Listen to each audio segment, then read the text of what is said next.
welcome you all once again. There has been quite a bit of press lately on the issue of net neutrality in India. Now, there has also been quite a bit of activism, whether informed or uninformed, I do not know. So I thought, and the organizers thought, that perhaps it will be a timely panel discussion to invite a group of experts on this topic and have them discuss about neutrality issues, particularly related to neutrality issues in India.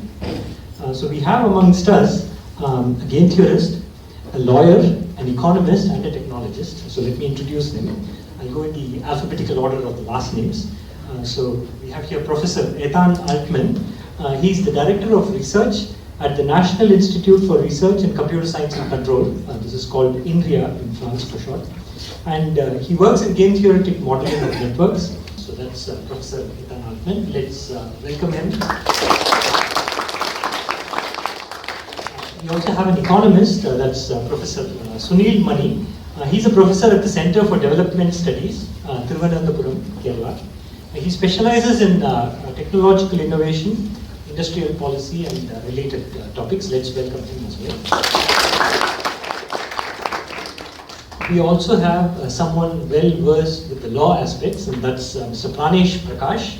He's a policy director at the Center for the Internet and Society.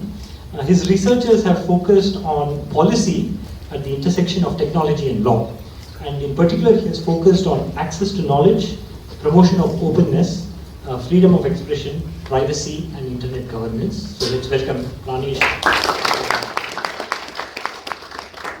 We also have Professor Sridhar Varadharajan, who is a professor at IIT in Bangalore, that's the International Institute of Information Technology. He also specializes on telecom policy, spectrum management, and economics of telecom networks. Let's welcome him as well.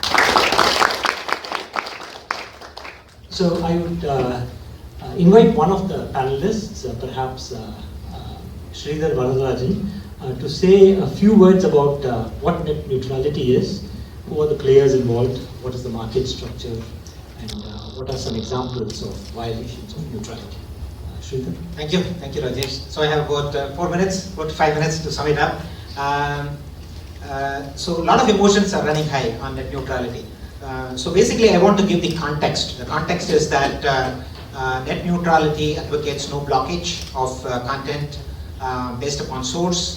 Any lawful content should not be blocked. So that's a beaten hearts, and nobody wants to block anything on the open internet.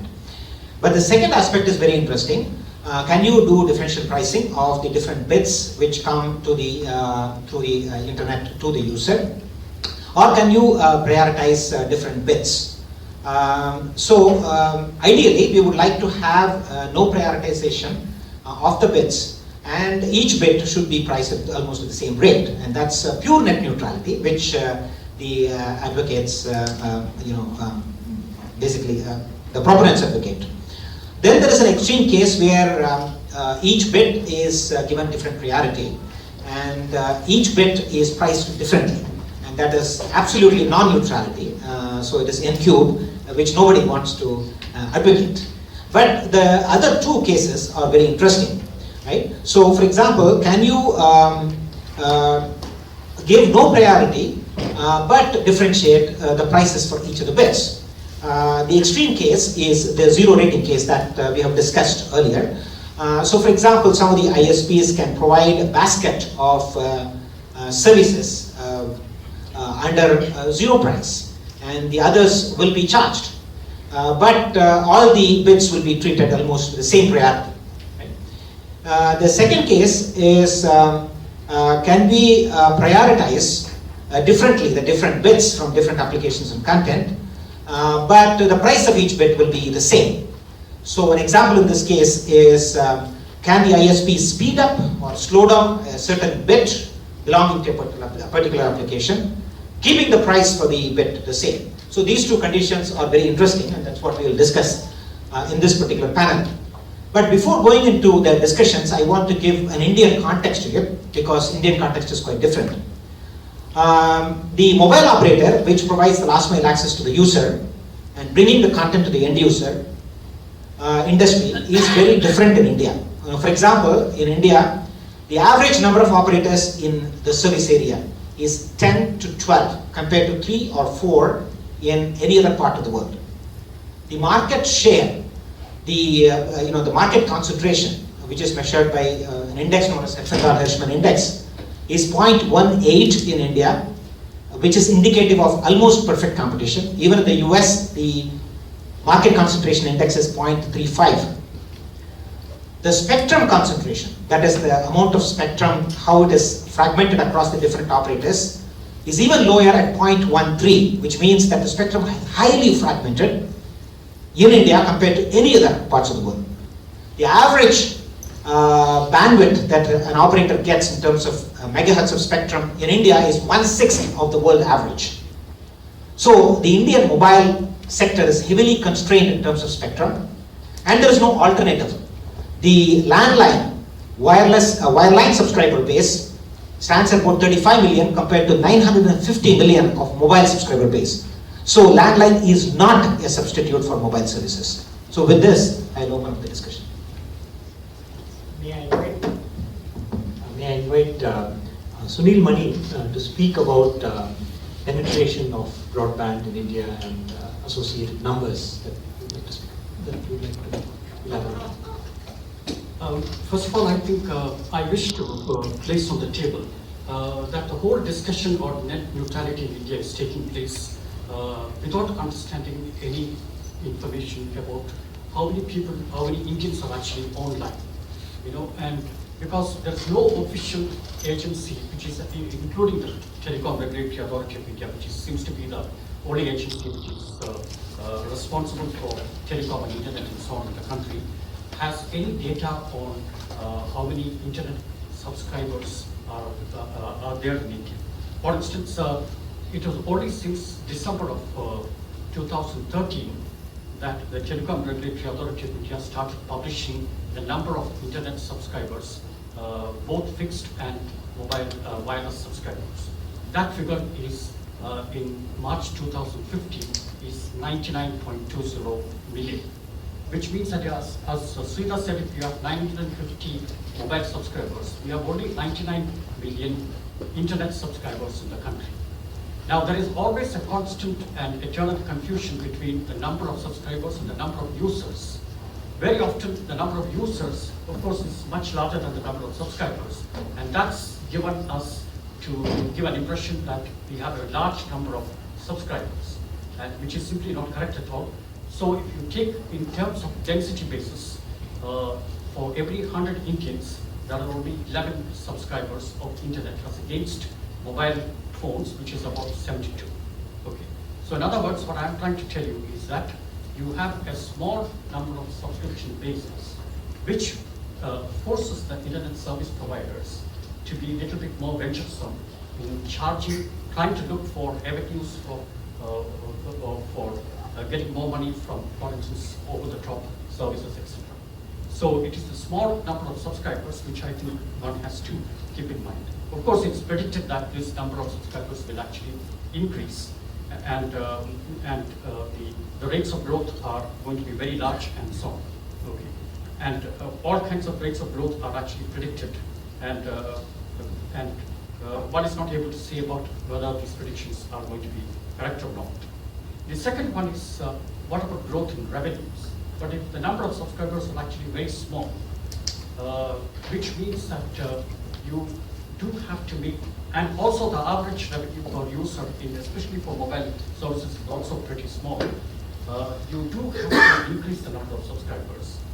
And it's believed that with the growth of smartphones in the country, because as I said, most of the Indian internet subscribers are wireless subscribers. Almost 83% of them, of this 99.20 million that I talked about, are wireless subscribers and not fixed line subscribers.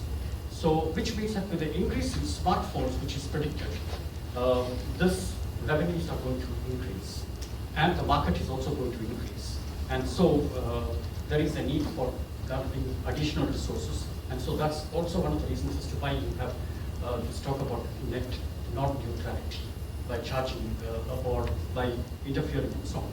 The last point that I wish to make is that the concentration in the number of internet service providers in India is actually quite high compared to the number of mobile service providers. For instance, the same Herfindahl index which Sridhar quoted for internet service providers is 0.19, although he said that he's perfectly competitive. There is no threshold for the Herfindahl index above which you can actually say that a particular industry is competitive or not. What you have is conventions from other countries. For instance, from the United States, if you take the Department of Justice, it will challenge a merger if the Herfindahl index post-merger goes beyond 0.18.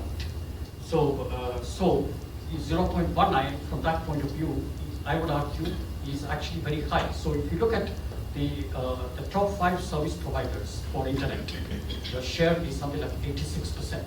Okay? And so very highly concentrated market structure, small subscriber segment, which forces these service providers to be a little bit more venturesome in trying to charge for over-the-top services, which is actually on the increase because the data traffic is bound to increase manifold in India in years to come.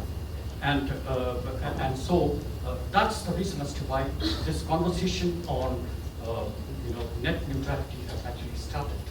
And not because the trade has actually put out a consultation paper in the month of March. That is the most sort of superficial way of looking at things. But it's basically this inherent economics of the structure of the internet service provision, which has actually led to the emergence of this debate.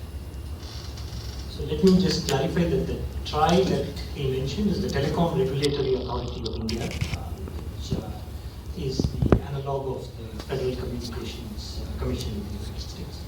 I would like to invite Pranesh, Prakash to speak about root causes for this debate. He has some interesting thoughts on that, so let's hear. Thanks. First, before getting into the issue of root causes, let me just lay down what I have kept as my working definition of net neutrality, and then get to the issue of causes. So I believe net neutrality is the principle that we should regulate gatekeepers. Okay? And ISPs have a special role as gatekeepers, right? That we should regulate gatekeepers to ensure that they do not use their power to unjustly discriminate between similarly situated persons, content, or traffic. Okay, and that to me is essentially what net neutrality is about. But and the kinds of effects it has, okay, on in the rhetoric that all of us have been bombarded with, right, about how not having a neutral internet will harm innovation at the level of content providers, will stifle freedom of speech, freedom of association, that the kind of deep packet inspection required to discriminate actually causes privacy infractions and violations, that it harms competition, it's harmful to consumers, that all of these are essentially the effects. They are what net neutrality seeks to curb, true, but the root causes for net neutrality and why ISPs seek to do the kinds of things that they do lie elsewhere. And I agree in part with what Sunil just laid out, but I will expand a little bit on that. So why are telecoms interested in violating net neutrality? I think it comes down to 3 basic reasons.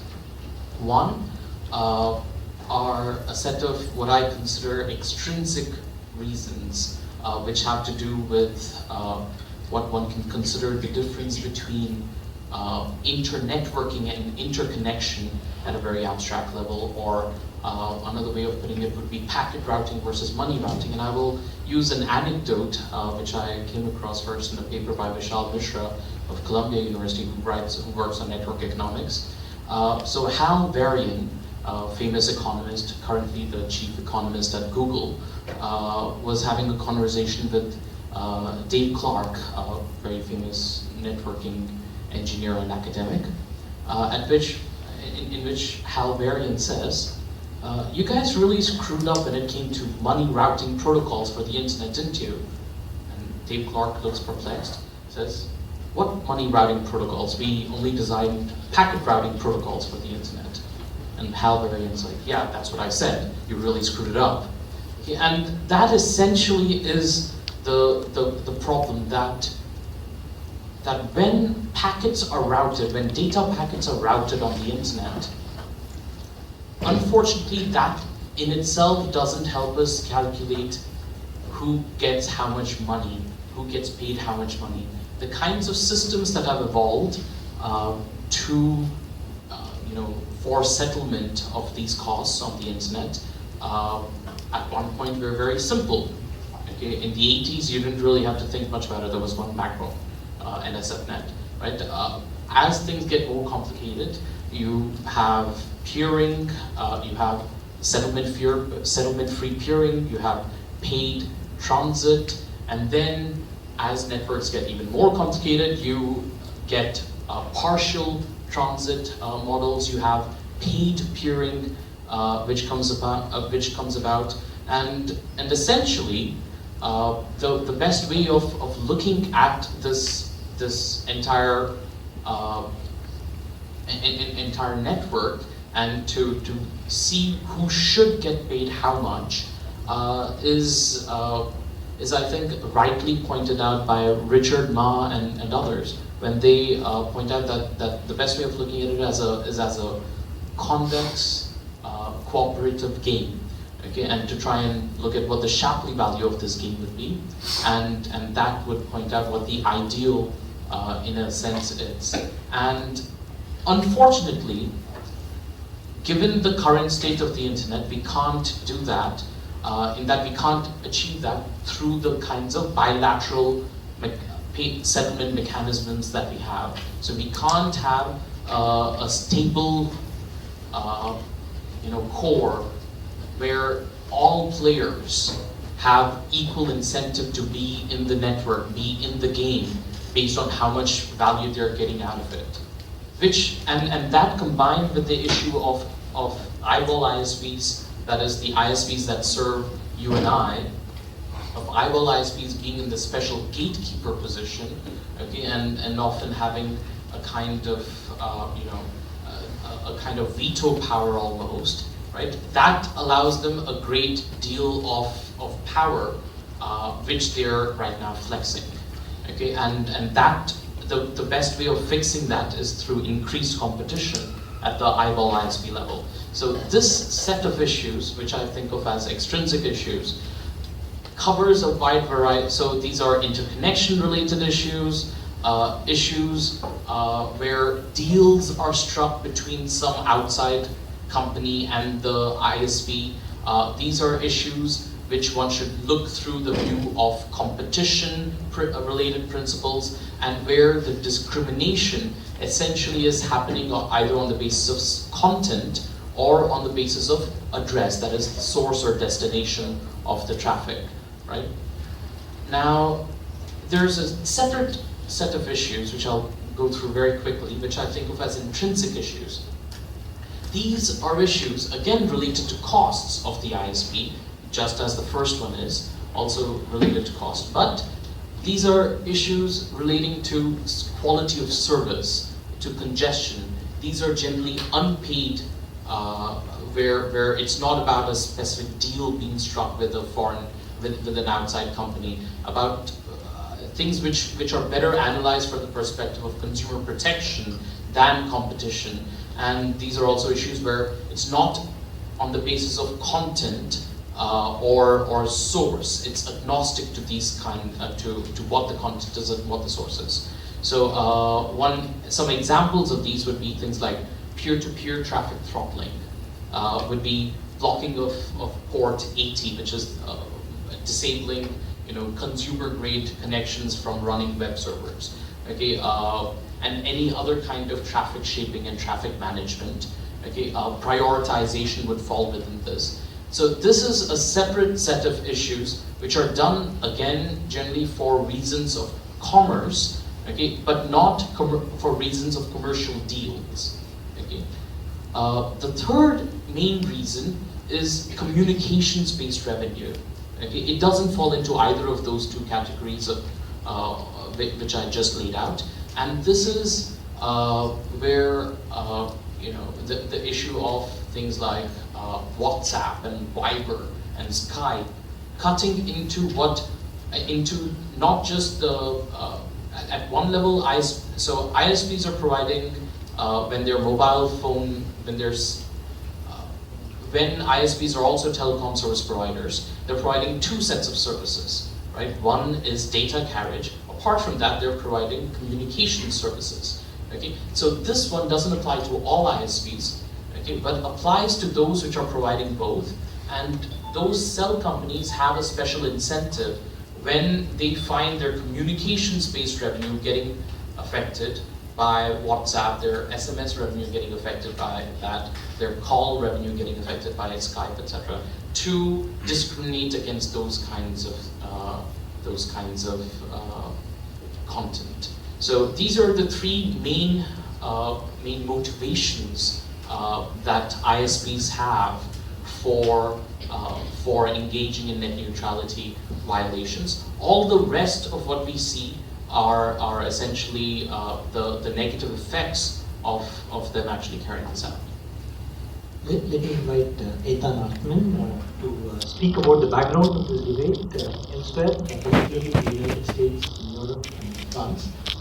So Eitan, could you also elaborate on some concrete examples of violations that have happened so that the audience can keep those examples in mind as well? I would like to start with Chile, that around 2 years ago was the first to legislate on net neutrality, followed by 2 European countries, the Netherlands and Slovenia. And at that time it was announced that France would be the 3rd European country, but they seem not to follow. The next country that passed net neutral law was Brazil, who had been working a long time on it, but it was very much accelerated due to the Snowden's WikiLeaks. Now, in order to understand why countries legislate, we have to see, first of all, what does the internet represent in these countries? How do people consider the internet? And also we have to look at economic issues in this country. So, for example, in the United States, it is not clear to me how the internet is viewed. Sometimes it is viewed within the Telecom Act, the 1996 Telecom Act. And when it is viewed in that way, then it is viewed as carriers, as common carriers. So this means that they wouldn't be able to block or to throttle traffic.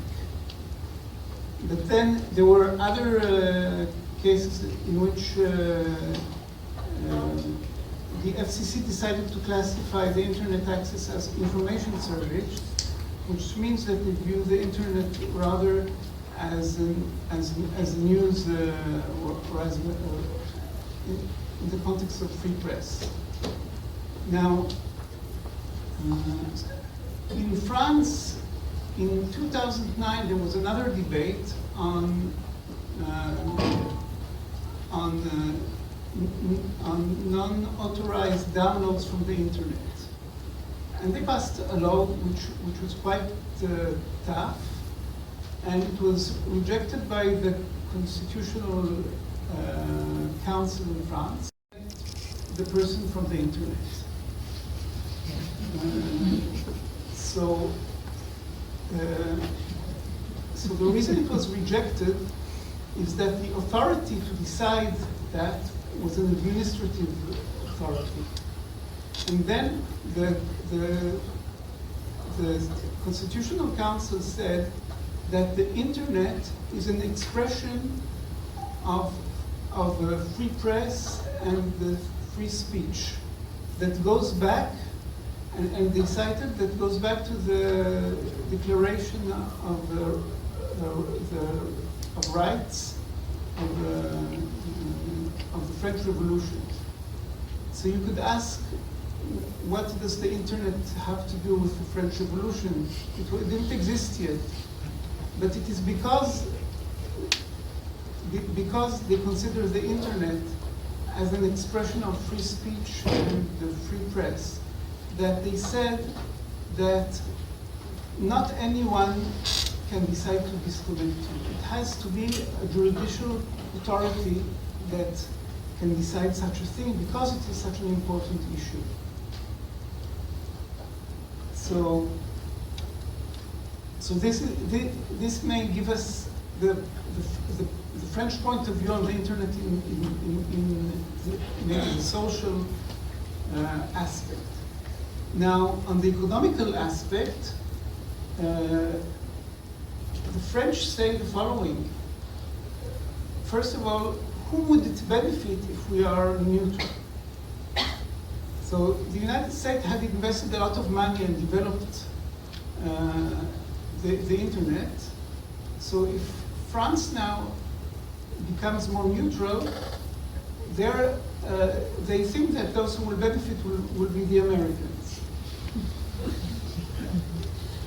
They say that being neutral with respect to content companies like Google is not being fair and not being neutral with respect to the advertisement companies.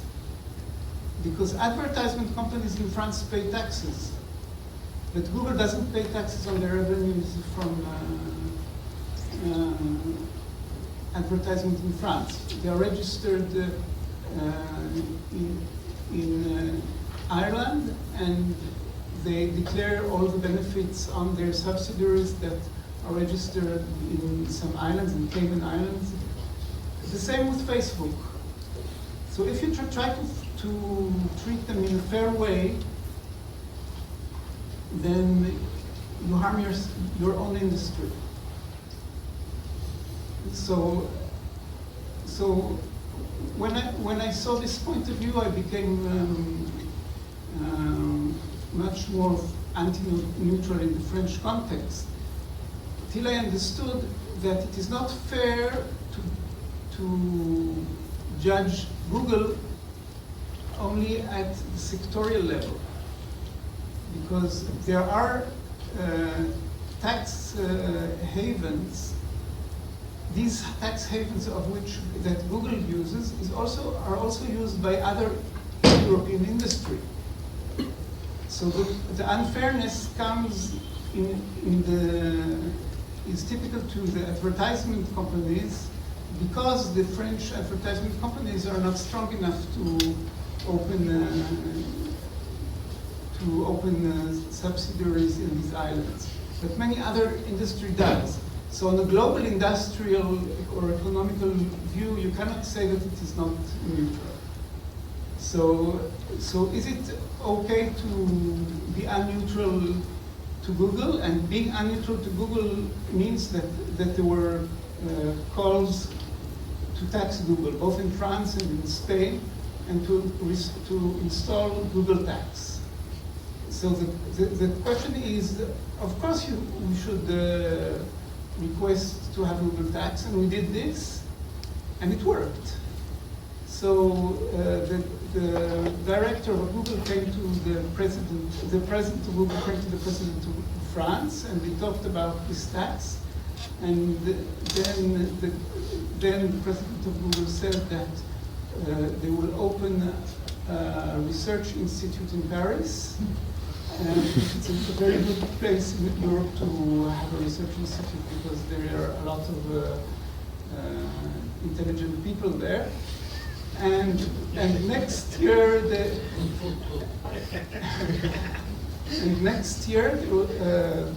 Facebook will open also, because Facebook does the same thing in terms of advertising. So they will also open their research institutes in France. So just about the other problem, there are always problems of throttling, and there have been several Supreme Court decisions on that in the United States. And by the way, the court didn't decide whether it is okay or not okay to throttle, because it decided that the FCC was not, did not have the authority to legislate on these or to decide on these issues. Now that's changed. Yeah. So this is with reference to a particular case between Comcast and the FCC. So the FCC ruled in 2010 that, the court ruled in 2010 that FCC did not have the authority to essentially tell Comcast that they shouldn't throttle. They shouldn't throttle the internet traffic. But now that's changed. So then now, would you like to expand upon that? In what context it has changed? No, I'll just mention that, and now that's changed because the reasoning behind that decision was that as long as Comcast is classified as an information service, that the FCC can't pass this kind of regulation.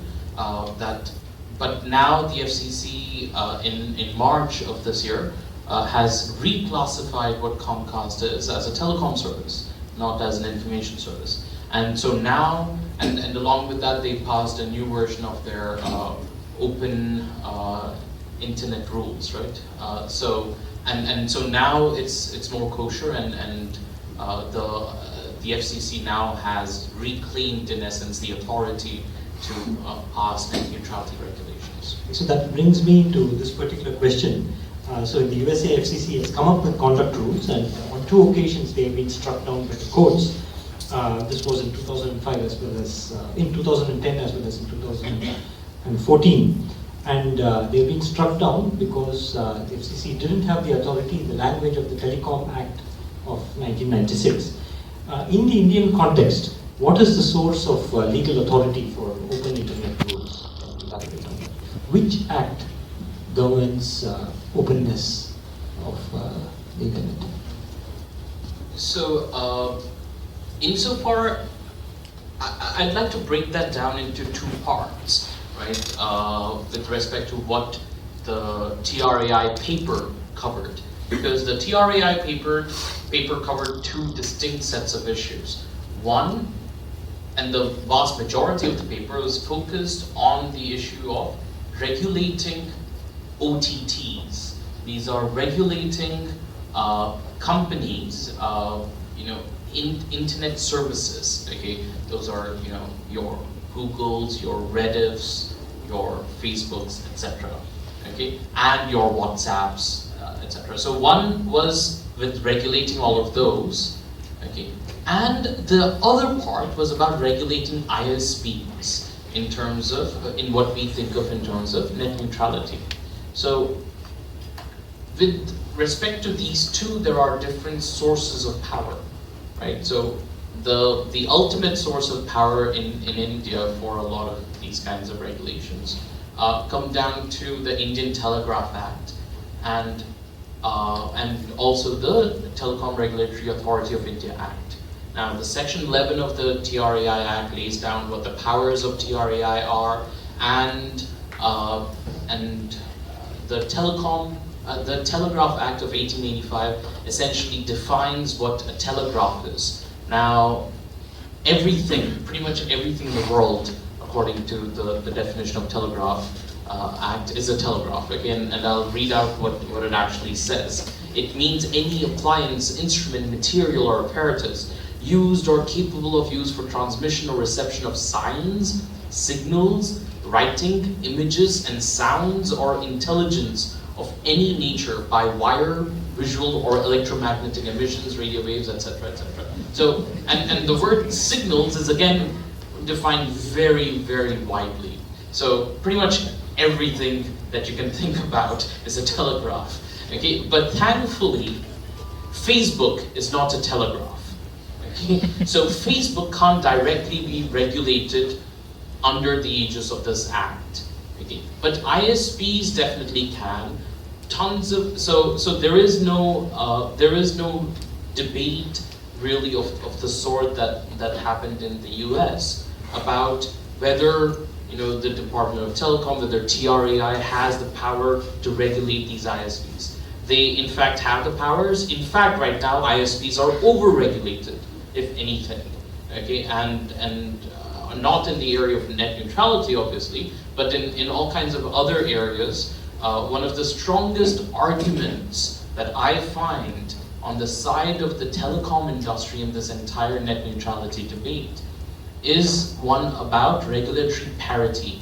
And this is not when specifically talking about net neutrality with regards to, say, Facebook, etc., but or Google, etc., but net neutrality with regard to discriminating against WhatsApp and others. Okay, communications based what are known as OTTs, over-the-top services, essentially all internet services. Okay, so communication services delivered over the internet are treated very differently and are regulated under a mishmash of laws, including the Information Technology Act, including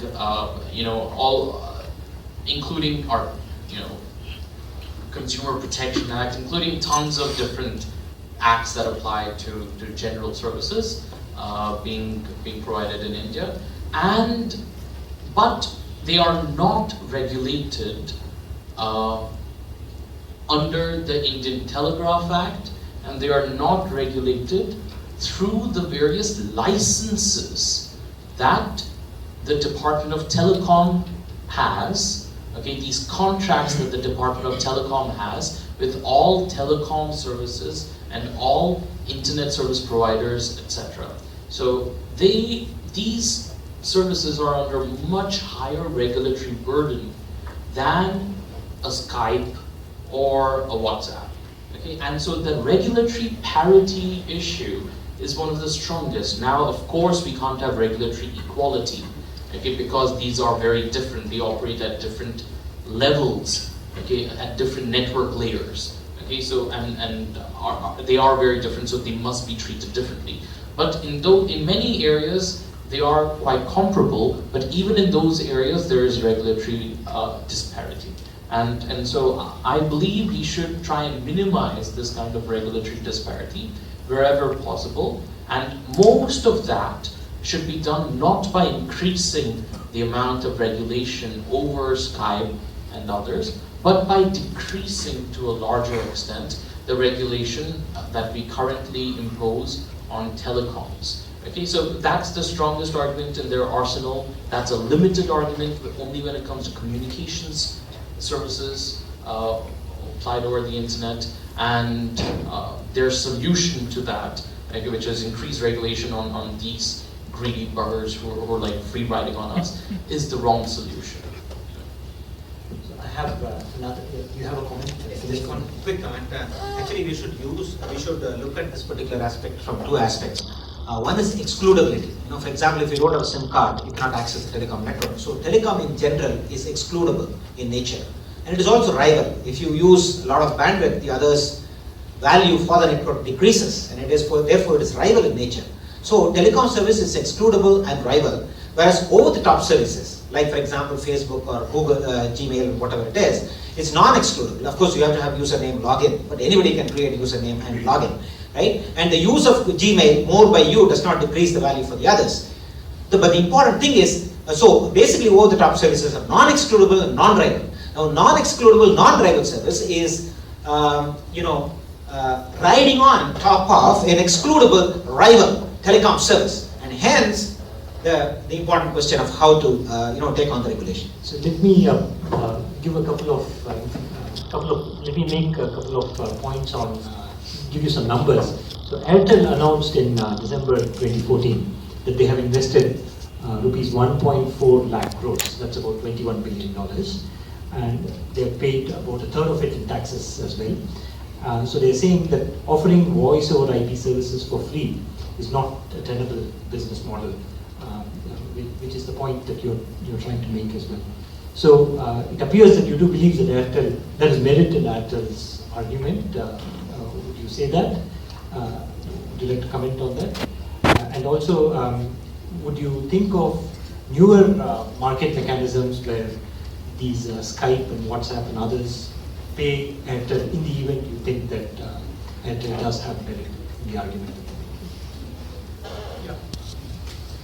The main problem here is that a lot of discussions on the telecom and internet without any official numbers. So one has to simply go by what Airtel has said or what PricewaterhouseCoopers has said and so on.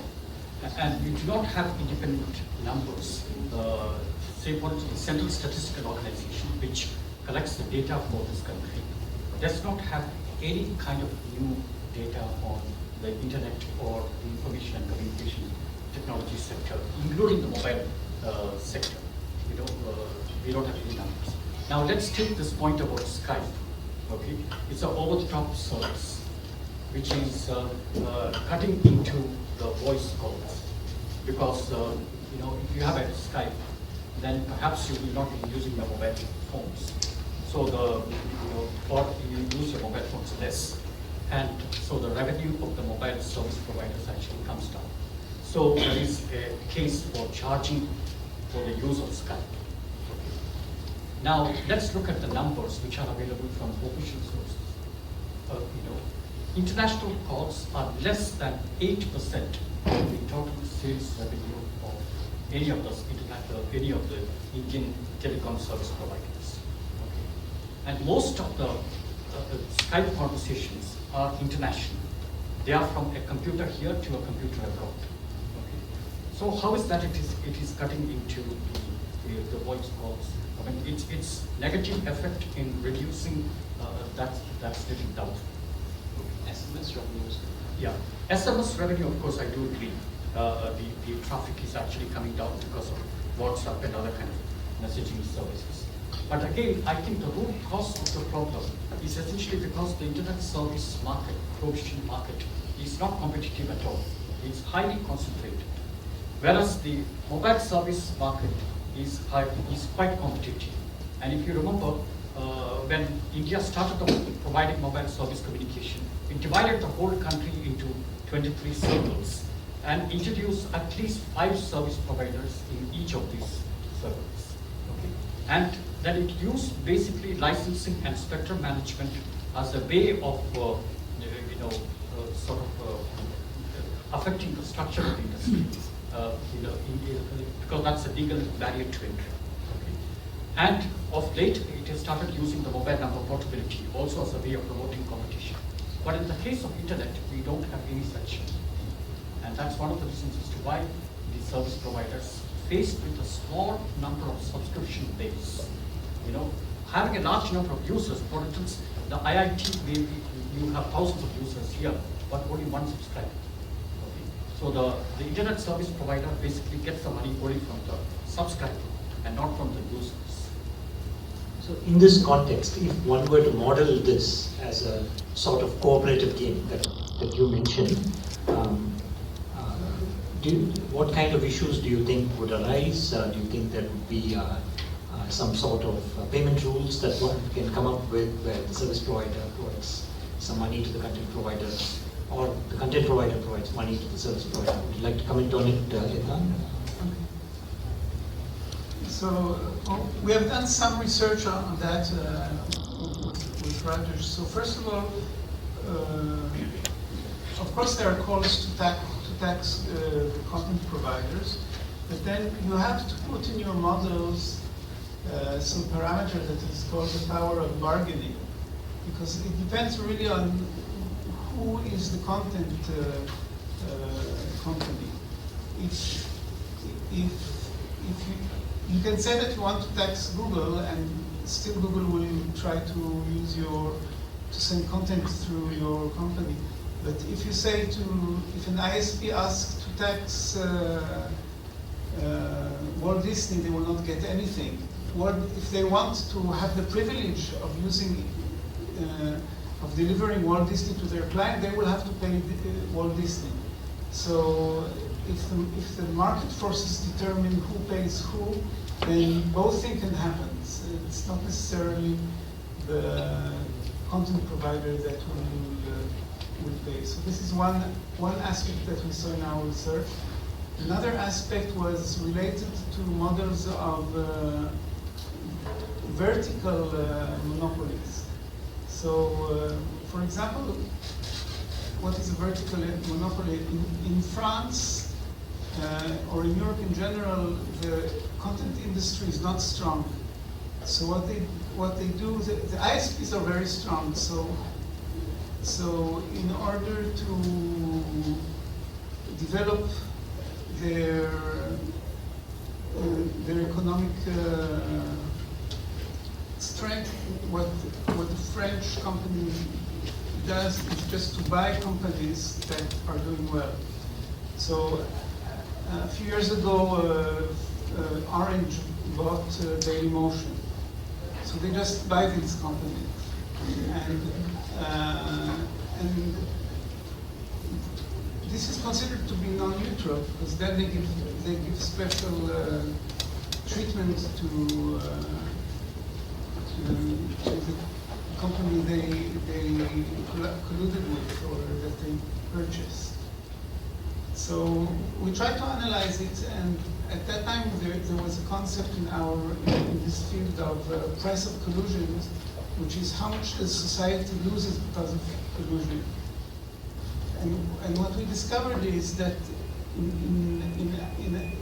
our calculation showed that at equilibria it is possible that not only society loses, but even those that collide can end up losing because it is an equilibrium and because game have often paradoxical behavior like brass paradox.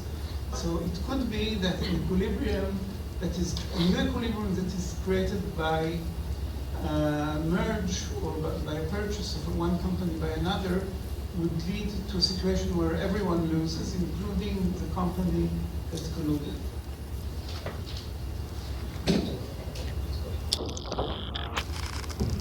So I'd like to just tack on a few points to this.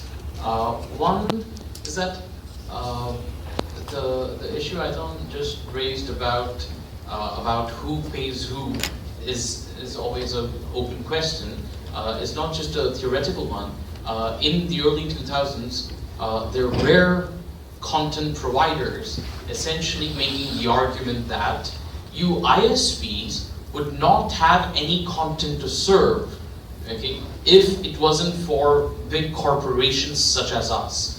Okay, the web, when it was in the early, mid-90s, okay, that wouldn't really get you ISPs any money. It is us big content providers such as Disney and Go.com, if you remember Go.com from way back when, which are actually providing content for you to carry, which is, and we're providing it for free, okay? But you guys get to charge money from your subscribers. So you should pay some of that money to us to make this fair. Okay, and since we can't directly charge your subscribers, so this argument was made in the early in the early 2000s, and eventually it didn't get adopted because, as I said, there is no easy money routing protocol that's been developed for the internet, right? So so one, it's not just a theoretical thing; it did happen. There were demands raised. A person who's written about this is Jeff Houston of Apnic, right? And the second thing I'd like to point out is many of you might have heard about net neutrality in the context of the big fight happening between Netflix in the US, a gigantic video company that occupies a large amount of the bandwidth every evening in the US and in every other country that it's present in, and companies like Comcast, Verizon, etc. Now, eventually how this issue was settled was not through regulation.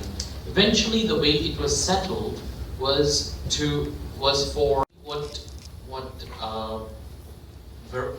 Netflix agreed to do was to not use a transit provider, not go through a tier 1 company like Level 3, and to directly connect their pipes, their content, and they cut deals with 4 companies, including Comcast and Verizon, okay, with 4 ISPs, not with all the ISPs in the US, mind you. They didn't cut any deal with Google Fiber, for instance, Okay, but they did cut deal with 4 ISPs in the US. Okay, to do direct paid peering. That would mean that Netflix is paying Comcast, okay, for carrying that traffic. But it's doing so, and this is an interesting bit, not in its capacity as a content provider, but in its capacity as a network provider. Okay, so there's a slight difference, and this difference, which didn't really, which was a clear difference at one point in time, has now been shrinking with some large companies like, Google and Netflix and others running their own networks as well. Can you elaborate on that, because this seems very close to something called paid prioritization, and that's something that's expressly disallowed by the FCC in their recent ruling. So can you expand on on the distinction between network provider and content provider? So FCC's ruling clearly does not prohibit paid peering, okay, and thank God it doesn't. Okay, because that would be a horrendous thing, because this is a working market mechanism of fixing this issue, which is, after all, a problem about who gets paid how much. Okay, and thank God the FCC didn't get into this. But I'm just and paid prioritization, on the other hand, is a model where a company pays the ISP in order to get priority of its data packets, okay, to increase the priority of its data packets on the basis of that commercial deal. So to essentially jump the queue, okay, whereas normally it will be in 1, 2, 3, 4. With paid prioritization, it might become 1, 4, 2, 3. Okay, with 4 being clubbed with 1, right? So that is explicitly prohibited by the FCC, and generally, most models, including this interesting model constructed by some researchers in Colombia and US, okay, goes to show that if you allow for paid prioritization, what essentially will end up happening is that it will eat into so if you say, at some point of time, say this much of the pipe, this percentage of the pipe, I will dedicate to those who give me money to transport on that fast lane. Okay, and the rest of it is for open internet traffic. Okay, essentially this will keep increasing, and the amount for open internet will keep decreasing. Now their model, and this is a game theoretic model in which they're trying to, it's a 2-stage game that they devised. Now, and a pretty interesting model, and that I'm simplifying for lack of time right now. But the one thing I will add here is, they find that in an oligopolistic situation, the better way of dealing with this is not through net neutrality regulation, but by having what they call a public option ISP. That is an ISP which poses competition to other ISPs, okay, which explicitly says that we are not going to do paid prioritization. Okay. The moment that one ISP like that, and there are assumptions, of course, that it's an equivalent ISP, okay, that both are equal choices, so have equal coverage, etc., etc. One ISP. So the moment you have that kind of a public option ISP, that competition under this game theoretic model, okay, is good enough and works better, in fact, than net neutrality regulation in fixing this issue. So their analysis is that it's essentially a competition-related issue, okay, and an example posed by, that's provided is to say, look at the UK, where at one point of time there was a lot of P2P throttling happening.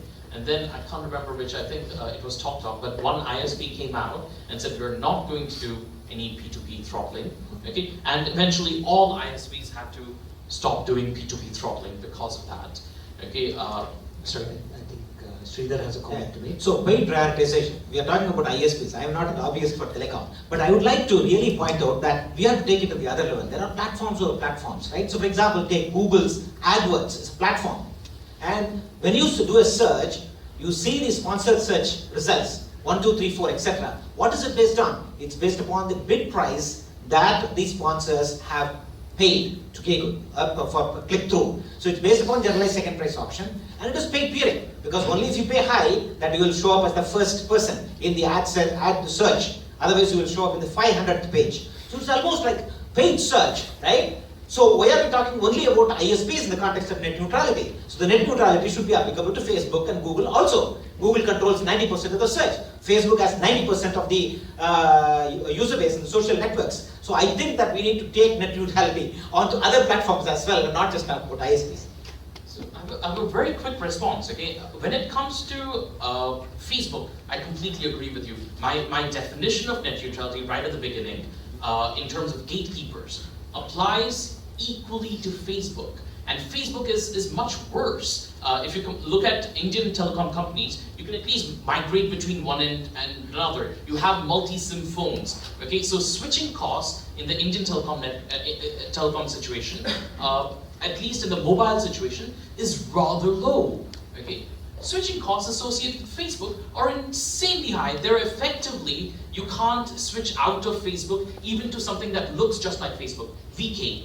Okay, which is a Russian, network. Now you can't switch to VK because your friends are all on Facebook, and Facebook has thwarted every effort since the late 2000s, okay, of getting interoperability between different social networks. Okay, it has actively worked against it every time.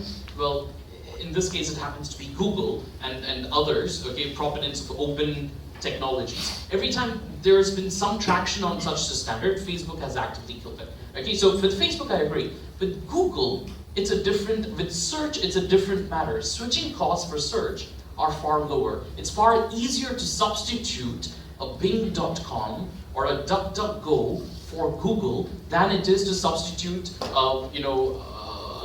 Google, like whatever, I even forget the name of their network. The Google social network, Google Plus, yeah. Then it is to substitute Google Plus for Facebook. Okay, so essentially with Facebook, I completely agree. It's a matter of what we can think of as web neutrality, if not net neutrality. Okay, but it doesn't apply that doesn't extend as easily to search. Rate prioritization. Rate prioritization with Google search adverts exists, right? Whether we pay. So that's the point. So I just want to touch upon 2 points before we open up to the audience. So the first thing is, one of the arguments that the network service providers, telecom service providers make for non-neutrality is that it might stifle investment in technology. Do you think that has happened? Is their argument tenable? Are there models which say that yes, investment may be affected? Any of you want to make a comment? Well, it's not really investments in technology, but rather investment in startups which are actually based on the free internet.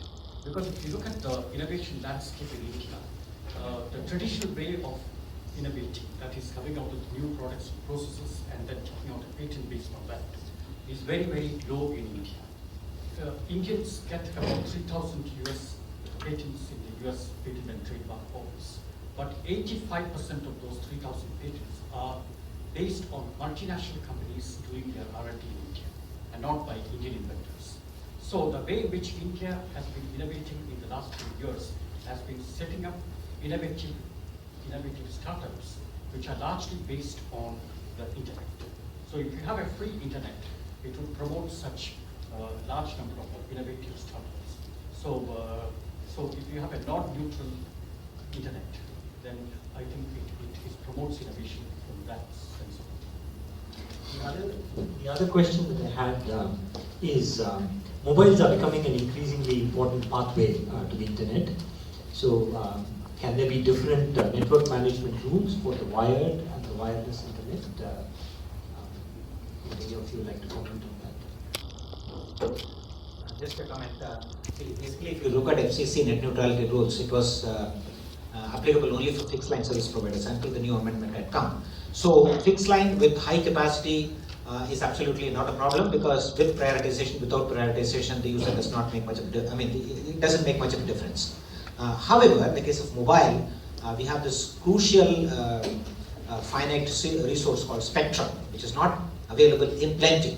And therefore, even with all these technologies, if it is possible to increase the capacity to a very large amount, still there may be congestions. And therefore, the pure net neutrality rules which are applicable for fixed wired network may not be equally applicable to scarce, resource constrained mobile services.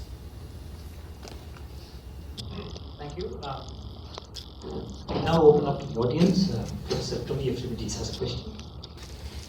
I have two questions that has to do with exactly the definition of neutrality as far as the content is concerned. So you cannot, I guess, send child pornography, right? So content is regulated. You cannot, maybe in some countries, send Mohammed cartoons. Okay, so content, therefore, where are the boundaries when you say that neutrality means no content will be blocked? It's blocked by different governments in many ways. That's one question. The other is a little different. So suppose New York Times now starts charging to get their access to their content. Would the ISP say, I will provide free New York Times because I'll make a deal with New York Times and I'll be paying them directly, and so I will have more customers. Now, is that violating neutrality? Would you like to take the question? And if I may take the liberty of also addressing something that Sridhar brought up while addressing this question as well. On Sridhar's point, one can also make the exact opposite argument based on regulatory theory, okay, that when there are scarcities, okay, that is precisely when there should be greater regulation, okay. So when we have Essential Commodities Act and things like that, okay, which kick in when some commodity is scarce, okay. In those kinds of cases, it's scarcity precisely that generates greater regulation. So you can use the scarcity argument to argue two very opposing viewpoints. One, that more leeway should be provided for innovation and etc. Okay, and that greater regulation is necessary. So that's a tricky thing. On the issue of is it non-neutral for any kind of content regulation? No, because what net neutrality is really about, and I emphasize this, is about regulating gatekeepers. Okay, should ISPs independently of the government or some other body be judging what is child pornography and what isn't? And my answer to that is no. Okay, the moment ISPs start doing that, I'd be really scared and I'd oppose that. But can governments do it? Okay, that's a different matter. It's not about regulating, it's not telling ISPs that they can't, right? So we're not, so it's not a net neutrality issue at all there. Okay, it's not about discrimination essentially, one. On the second point about cutting deals, now there are two kinds of parallels one can draw. One is to what's happening with Facebook right now. Have you heard of Facebook Instant? Right, so this is a situation where Facebook cuts deals with news organizations and others. Right now they have a dozen or so deals, in which case, when you click a link, okay, to an article that appeared in that newspaper, it'll load up immediately as though you opened up some other Facebook link. It won't actually make a network connection to that server and take its own time and open in a new tab, etc. Okay, so it'll be immediate. Now it's like magic. Okay, now is that violative of net neutrality? Well, in this present instant, because we aren't covering Facebook at all, the answer is no. But does it harm the ability of these companies of New York Times and others to raise money independently through subscription models? The answer is yes, but they might be raising revenues directly from Facebook instead, by Facebook paying them for it. Okay, so so they're more dependent on advertising, whether through Facebook essentially, but and it undermines their ability to raise independent revenue in the form of subscription. So that's one model. The other model is a competitive is a model of what Airtel Zero was trying to achieve, which is to create a double-sided market at the ISP level. That is to say, any company like Flipkart could pay Airtel money to do what is called zero-priced, zero-rating. That is, they won't charge their customers anything, and it won't count against their traffic usage. Okay, zero price, zero rating. Now, that is quite, in my opinion, dangerous. Okay, it has its benefits in the form of increased access. It has its demerits in the form of decreased openness or diversity. Okay, and I realize I haven't gone through the model, but regardless, the other option, internet.org, okay, I think is something that should be encouraged, because there, the incentives of the ISP and the incentives of the zero-rated content provider don't align. The ISP in an internet.org model, where Facebook and internet.org essentially do not pay the ISP either in money or in any other terms, for instance, analytics, etc. There is no deal of that sort. Okay. In that kind of a case, an ISP only makes money if people break out of that walled garden. The ISP only makes money, okay, only has an incentive to continue providing this content if people pay it separately to access the rest of the internet. Okay? And so one of the great concerns of activists that people will remain stuck within this walled garden won't come true. And if it comes true, the ISP essentially has no incentive to continue providing internet.org for free. They'll discontinue the program because it's not paying them any money, and they're not, altruistic charities. So, yeah. Can I just say a word? Pornography on the internet. This arrived to the Supreme Court of the United States, and they decided that. So it came there because of children pornography. They wanted because they wanted not to prevent children to see pornography. So the solution was that the parents are responsible to put filters, and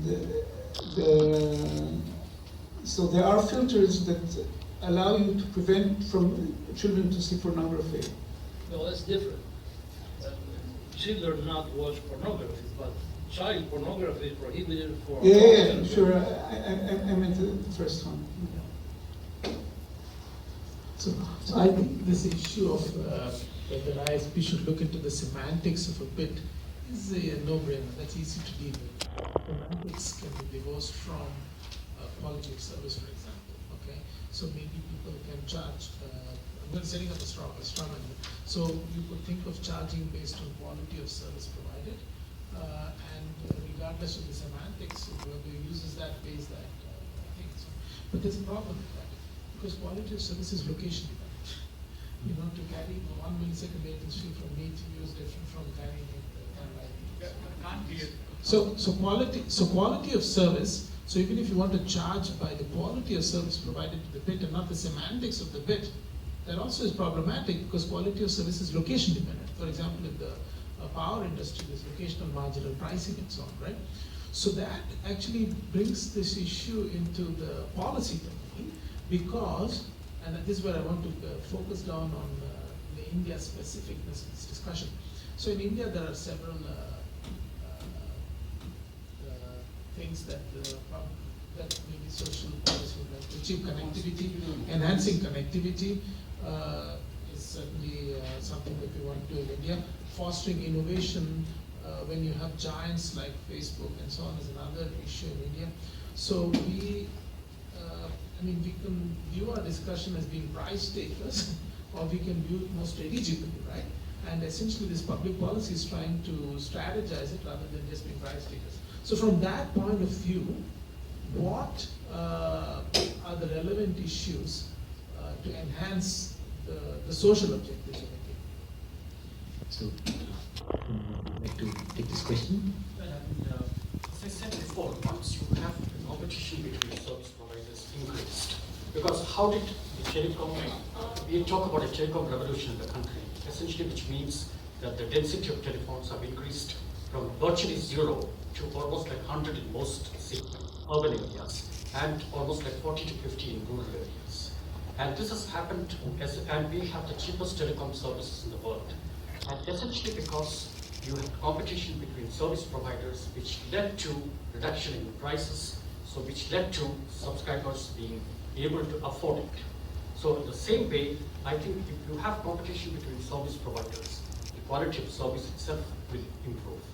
Right now, there isn't much competition between service providers as far as internet provision is concerned.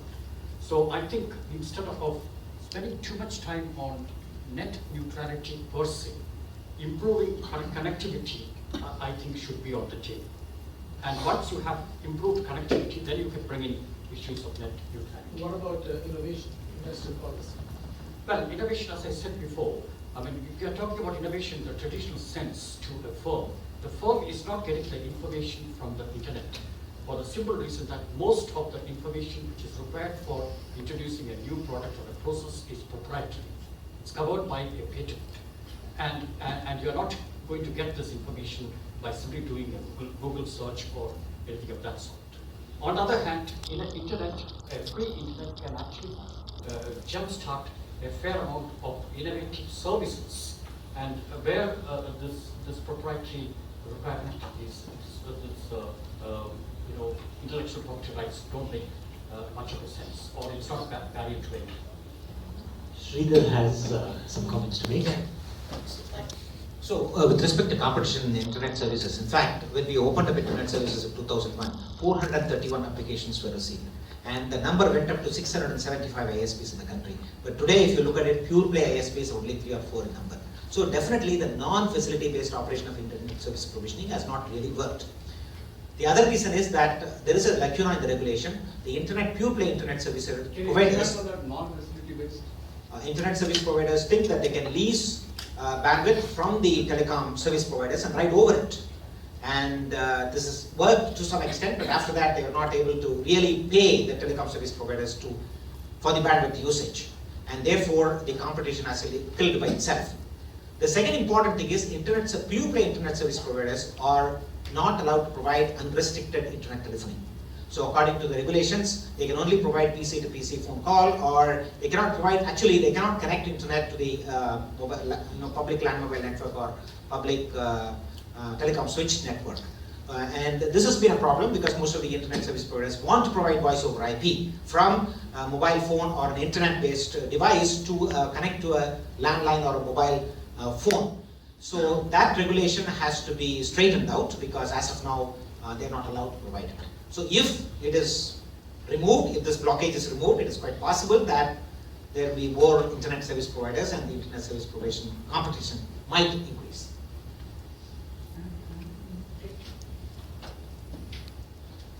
In France, there has been a new actor in the ISPs, low-cost one that was that got into the business around 2 years ago, and it had an effect of lowering prices by all the others as well, and lowering extremely the amount of resources they have to do research and development. So maybe on the short run, we feel that we profit a bit, but it could have costs on the competitivity of these ISPs with respect to those that still have money to do research, like Huawei that came into France.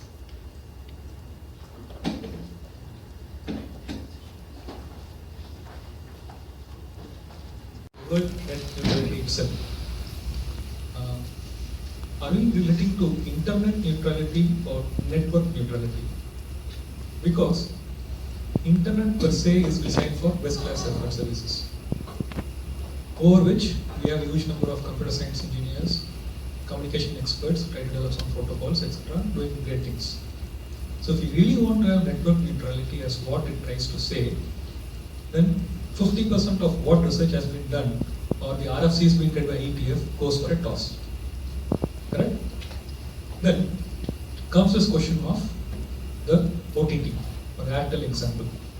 For the past 2-3 decades, we have been very comfortable using your toll-free numbers.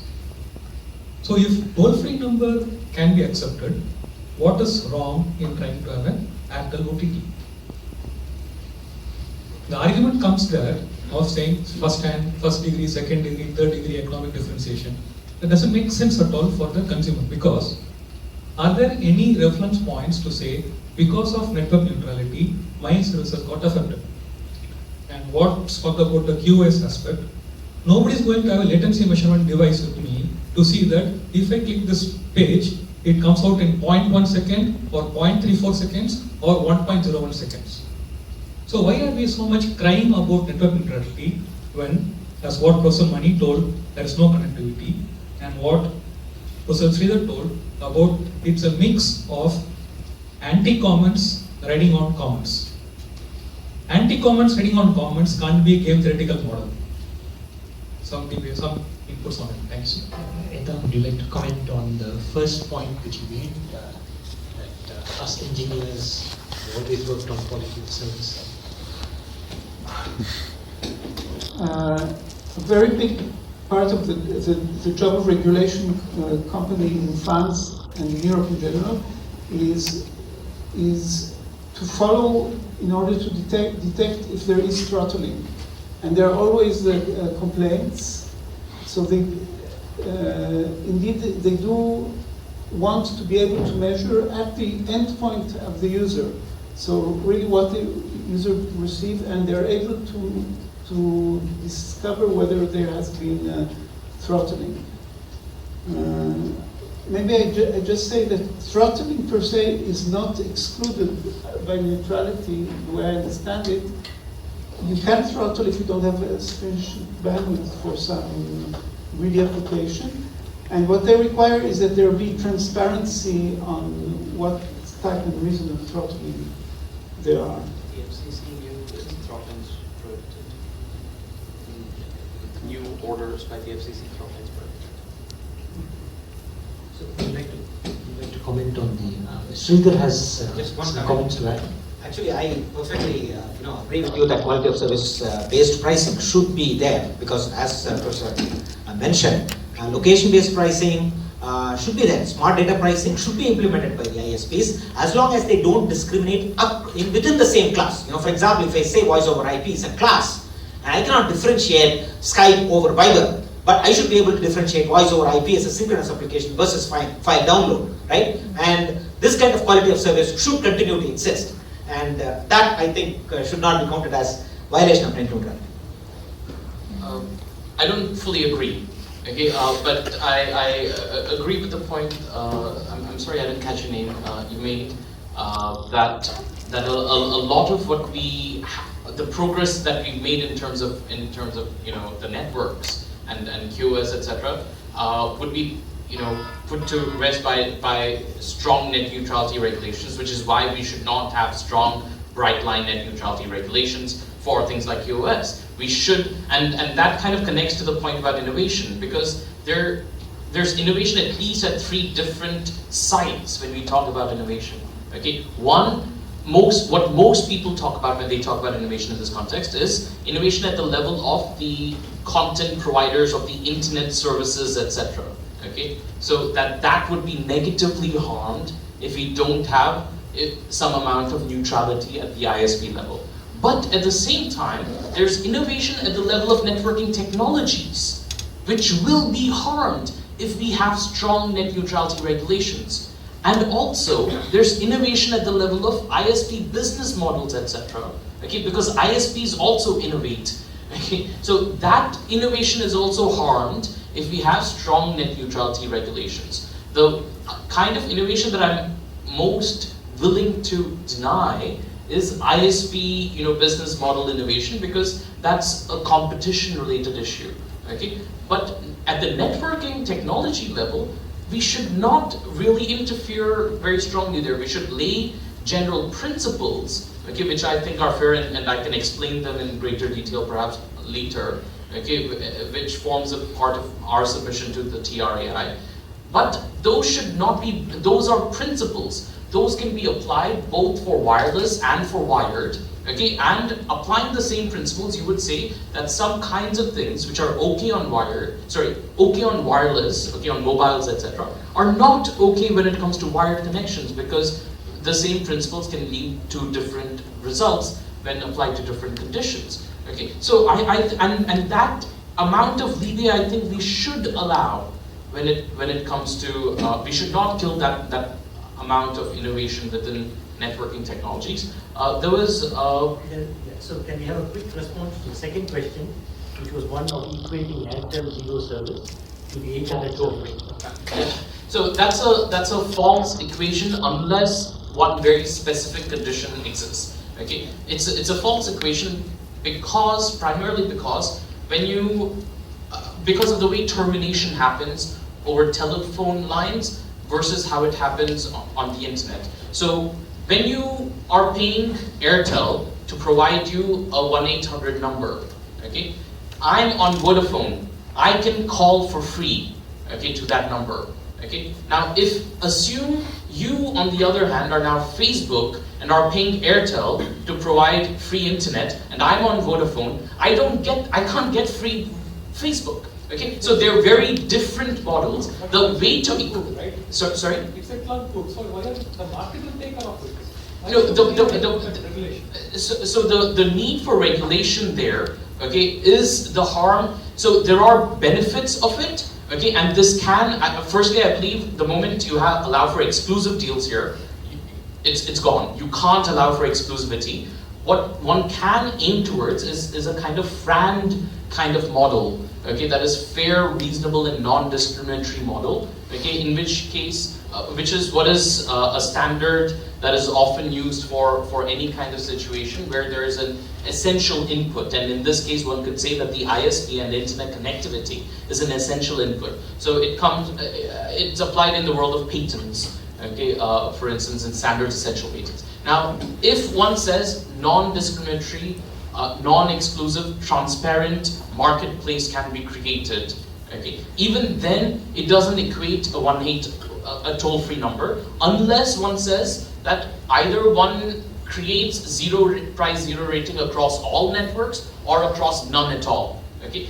Only in that case will it be equivalent of toll-free and not otherwise. And that I don't think ever is going to happen. I don't think we're going to come to a situation where you would zero rate across all networks or not. It's just not really viable. Do we have any other questions? Yes. Just one remark on the WhatsApp eating into the SMS revenues in India. At least when I look at those numbers, I don't think that is totally true because one, the cost of an SMS message in India is comparable to the cost of a phone call. So I would assume that if, instead of sending an SMS, a lot more inconvenient. So for quick messages, I would rather just make a phone call. That's one aspect. The other worry that I have about taking on the telecom service providers and saying that they should be compensated for the loss of revenue of the SMS is that it is well known, at least there's a study by a group in the US somewhere that says that the cost of an SMS is sort of almost zero. So every penny they make out of the SMS service is essentially a profit. So that's some kind of a gouging in some sense. So something that they shouldn't have charged a whole lot for, if they're losing a little bit of revenue on that, I guess it's okay. And so I'm a little uncomfortable about that equation. So that's one remark. The other remark is that I think Sunil was mentioning about the absence of competition in the ISP. So I see ISPs now, the DSP is essentially the wireless providers becoming an ISP. So, and there is a significant amount of competition, not to the level, I guess there's some degree of disagreement on the level of competition, but there is some amount of competition on that. So can you remark on what effect is that competition going to have on the net neutrality debate that we are talking about right now? Yeah, I think the TSP is becoming, because most of the ISPs in this country are also TSPs. You know, but the service is highly different, the product is highly differentiated. That each one of them have, because of different plans and other kind of things, it's high, you know, they have a sort of a monopoly over that. Because when you have high product differentiation, you do have. So I still maintain the point that you don't have much competition between service providers because of the different plans and so on which they have. And regarding the SMS thing that you talked about, again, I mean, you know, one tend to agree with you for the simple reason that all these numbers, you don't have any kind of audited numbers available from anywhere. Okay? It's what the ISPs are actually telling you, or the TSPs are actually telling you. But that's not audited at all, you know. In fact, a lot of the new technologies which India is producing, including internet, mobile communications, and so on, we don't have any official data. It's high time that the official statistical agencies start looking at this. So is there some action in that regard? Is CSO now charged with getting statistics in this particular domain? Yes. If I can just add to that, if you look at the INRIA document, a significant part of the statistics that the telecom service providers gave was based on US statistics, and worldwide statistics and Indian statistics was provided in making their thesis. So we have a question in the comment. I heard an opinion that everything needs to be priced differently, right? Every service that is provided needs to be priced differently by an ISP. Could you turn the mic on, please?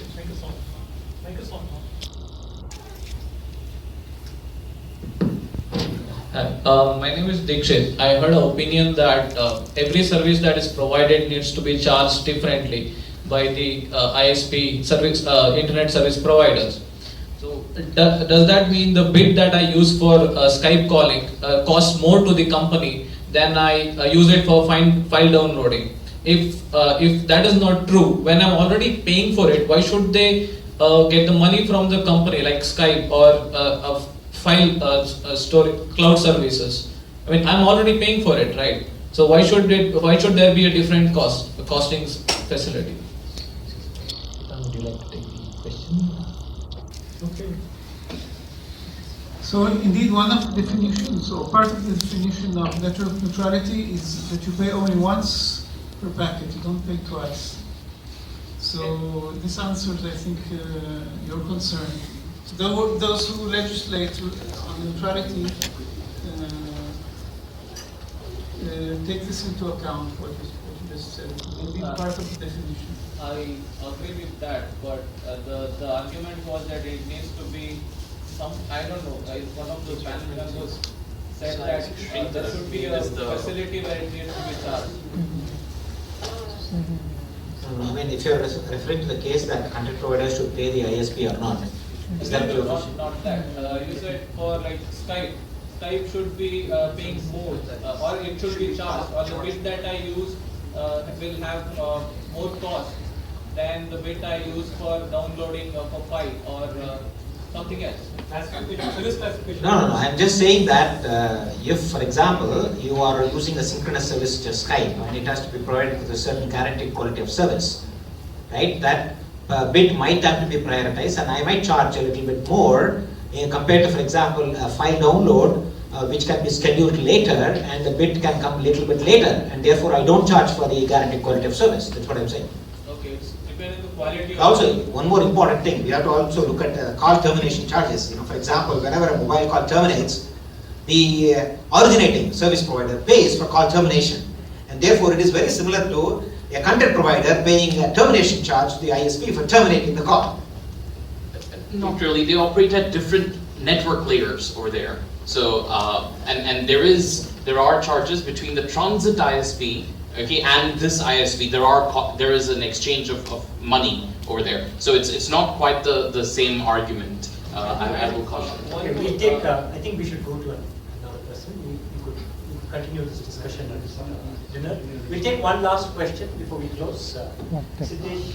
It was just a clash developing, so I thought you should at least. Should I present an opposing point of view to this? One point I want to make, as an ask also, let us say I'm sitting in India and I want to get one amount of data, one bit of data from, let's say, a website which is based in India, Flipkart. Now I want to get one bit of data from, let's say, Amazon, which has got various servers I have to route through Europe. Now the service provider, internet service provider, let's say Airtel, it says that it costs me just 1 paisa because of to generate electricity or whatever it needs to get that data from Flipkart in Bangalore, whereas it requires, because of taxation, whatever reasons, 10 paise to get that one bit of data from Amazon somewhere in Europe or USA. Then, if that's the argument that it has to charge more for Amazon than Flipkart, can that be right for a business model, ethically, and what all aspects which you've considered? I just quickly commented. Do you pay more for international incoming calls, international calls compared to, for example, local calls? Yes. So it's the same argument for good. So that means that is violating net neutrality actually then. Yes, that's what clearly a violation, except to a limited extent. In a background paper that I've written, I've argued that to a limited extent, some kind of violation over there, only in one instance, which is zero rating of on a non-source base with the rule saying anything that co-locates with me and it's a non-exclusive thing. Okay, I'm going to zero rate. Okay, that because I'm not paying anything. I don't really have costs associated with. Whereas if I need to go to Europe, okay, to get the content, and it's a assuming that it's hot potato model, okay, routing model, then it costs me more. Okay, exactly. So that kind of an incentive I think is fine, but it should only exist until the point that the market fundamentals get corrected. And in India right now, the market fundamentals aren't okay. Peering is bloody expensive. Transit rates are really high. They're very Indian companies, and also the difference here is it's not protectionism. Okay, there are some people who argue that this is protectionism. That's not really true, because it's on the basis of, because any company can locate servers in India with very few additional costs. As in, it's not more difficult to do that, okay, than to locate their servers in Europe. The only difference is in cost. It's much more costly to do so in India. So until that gets corrected, I think zero rating on that basis is fine.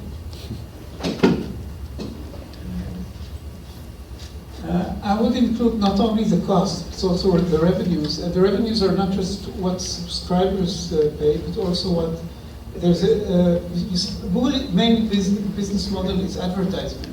So when you get something from Europe, you also get an advertisement for it, which is paid for Google. I think the discussion is just